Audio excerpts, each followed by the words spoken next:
Hello and welcome back to a brand new video. It's Tuesday and I hope you've had a great weekend playing golf. Let's get in those comments as we do at the start of every single week, and let's see how you have got on out on the golf course. Now, after a busy week's coaching, I've got to address something here. There's been a few things in terms of backswing that have kept cropping up with numerous clients, and this is the one backswing lesson I would give any golfer. So if we're looking for a little bit of guidance on what backswing is and what you should do, well, this is the place to be. Let's start. By the way, I hope you're well, and I hope you've had a great start to your week so far, and it's not been too bad easing you into your week. So, I want to address this. Let's go. Now, as I do in my lessons, I like to break it down into stages. And we're going to do this right now to help you get a great understanding. And by the end of this lesson, you will know exactly what to do, because I'm going to show you. So let's start off at the top of the backswing, almost what we'd kind of class as our finishing point. The first place that I want to start with this is, what are the positions we want to achieve with our wrists at the top of the backswing? Now, everything associated with backswing, we're looking for you as a golfer to get nice and coiled up, stay centered on our turn. But we have to break this into incremental sections. So number one on your list right now, if you're watching this and you think, you know what, I need some extra points, don't forget we have a PDF guide that you can access. All that information is down below. So what we're looking for you to achieve with the wrists at the top of the backswing is this. So let's make sure when we're gripping the golf club, we have a nice neutral grip. And for me, this is 2.5 knuckles showing on our glove hand and both creases pointing into our trail shoulder. So swinging this top of the backswing, I like all golfers to achieve this position. This look of our lead wrist being really nice and flat, our trail wrist having a little bit of cupping. Now with this with a nice neutral grip gives us a great control of our club face at the top of the backswing. So first on our list, if we can achieve that position at the top, like this, we're going to put ourselves in a position where we can really control what we're doing with this golf club on the way down. You've got to think of your backswing as the foundations, and number one on my list in getting this right is having a nice strong but neutral club face at the top, because for many golfers we get super cupped and super flat with the wrong way around. We want this to be super flat and this to be a little bit cupped. So this is a no-no, this is more what we're after. So that's first on our list, having that position at the top of the backswing where we have the lead wrist nice and flat. Now you might be wondering, how do you achieve that? Well, a nice simple drill for this is just placing a T-peg in your golf glove, and I would use an old golf club. If you've got one, just whip one out and use that. And all we're looking for you to achieve at the top of the backswing is this T-peg not pointing down towards the ground, but feeling as though it's pointing somewhere up towards the sky. This will feel a little bit excessive for you, but it will really help train that nice flat lead wrist at the top of the backswing. So key to achieving point number one is not having this pointing down towards the ground, but up towards the sky. Okay, so for point number two, we're just going to need 2 alignment sticks, because this gives us a great understanding about what you're trying to achieve as your turn in the backswing. There's 2 analogies I want to use here, and what I'm going to recommend for you to do is grab 2 alignment sticks, place one of them through your belt rungs. This is something that I would recommend doing at home. If you did 30 seconds of this every single day, you would start to make this just a little bit more automatic. Now, anytime that it's more automatic, you have to think about it less in the golf swing, and I think that's a great aspect to be into. So we're all about achieving this coil. Okay, so let's break this down really nice and simply. So my blue alignment stick is represented by my right hand, my top hand. My yellow alignment stick is associated with my bottom hand. So you've got to imagine what we don't want to have is them both turning at the same rate, okay? Imagine this is a wet flannel.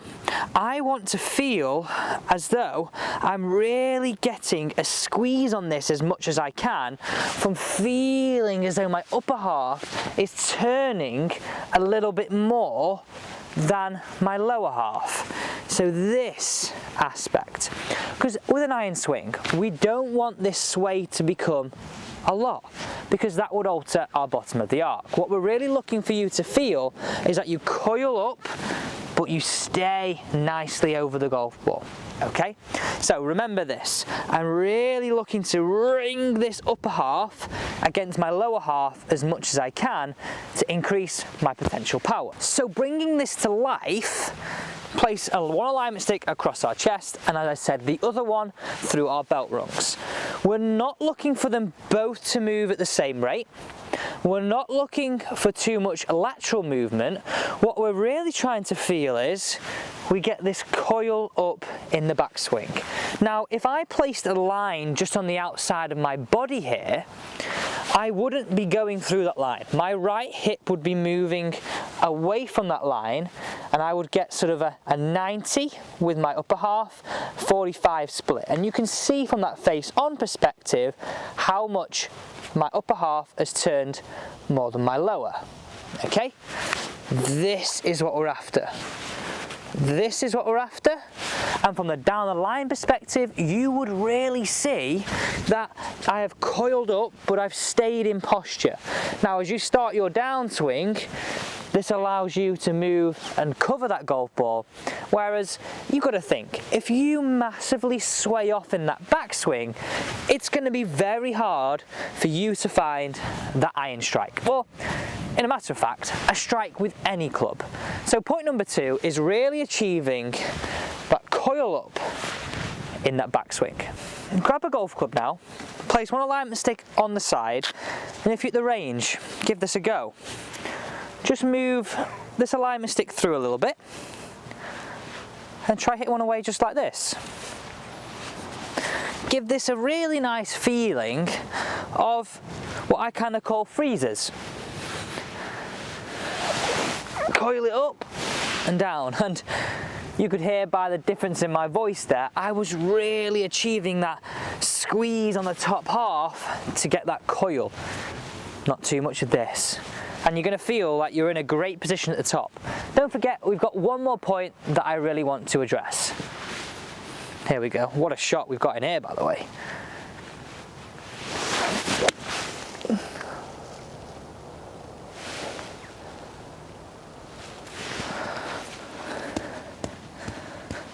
Let's get on to our final point. You know what I can't believe? We're getting so close to Christmas. Have any of you got any golf Christmas gifts that you're thinking of getting this year? Go on, smash those comments down below. Let's see what's the most popular. And of course, if you're enjoying this video at any point, please don't forget, helps me by hitting that big red subscribe button and that thumbs up one too.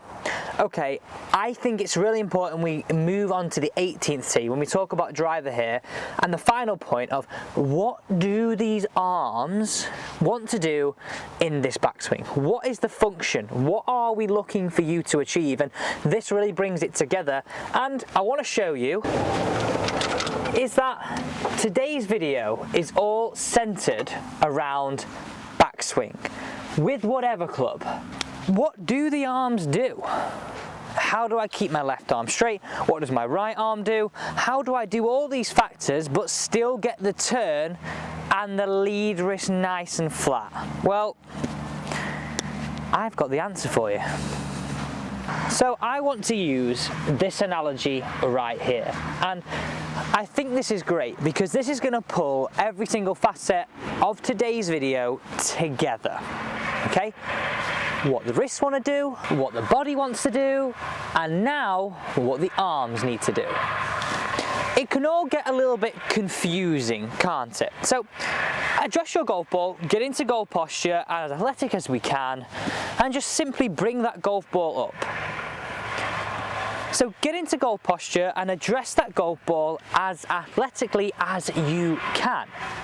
So what I want you to do is now just tilt your body more upright. So essentially, just don't be as much over the golf ball.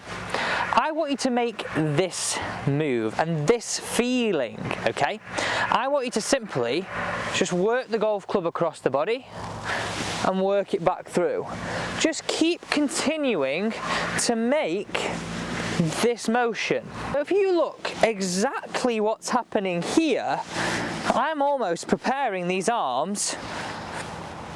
All I need to do, isn't it? My left arm works a little bit across, my right arm folds in the backswing for a right-handed golfer. This would simply just be the opposite. My left arm would fold, my right arm would work across the body. So go on, just keep giving me this a go for me, please. Keep doing this. Across, back. Across, back. You've now already done the hard work. Again, one more rep, go back. Okay, now all I want you to feel is the distance between your left shoulder as a right-handed golfer and your belt buckle gets a little bit closer. Now look at the position I am in here. I feel coiled, I've got that separation, and I've got that feeling of my arms being correct in this backswing. It's really interesting when I get you as a golfer to stand here and do this. Your left arm goes nice and flat, but more importantly, your right arm folds correctly. It doesn't bend too much in, causing this whole aspect to break down, and then you fighting to put this lead arm straight. It works perfectly to get into this backswing position. So if you think about it this way, we have sorted you out today, haven't we? We have sorted you out, and I think this is the simplest possible way I can explain to you, and this is exactly what I would do in a lesson. We talk about what we want to achieve with our club face, because club face makes up a lot of where the ball goes. Around 75 to 80% with an iron and 85% roughly with a driver. Essentially, with less loft, your club face has more of a point of where that ball's going to go, okay? Dominating factor in everything. So that's why we start with lead wrist at the top. Power-wise, we all want a little bit more, right? We want to feel that coil up. So that's why that was point number 2. And point number 3 brings all those assets together. How do these arms work? And I think that's so simple, the way I've just explained it to you now. I really do hope that helps you. So if you don't get this first time, just keep giving it a few reps. Over. Over. Swing through. You're going to feel as though you're coiled up nicely. You're going to feel as though you're in a fab position at the top. And well, what more do we want? Let's get it away. Thank you so much for dropping in today. I really do hope you enjoyed today's instruction video. Don't forget, we're back every single day bringing you golf related content. And I need your help. What do you want to see on the channel? See you tomorrow.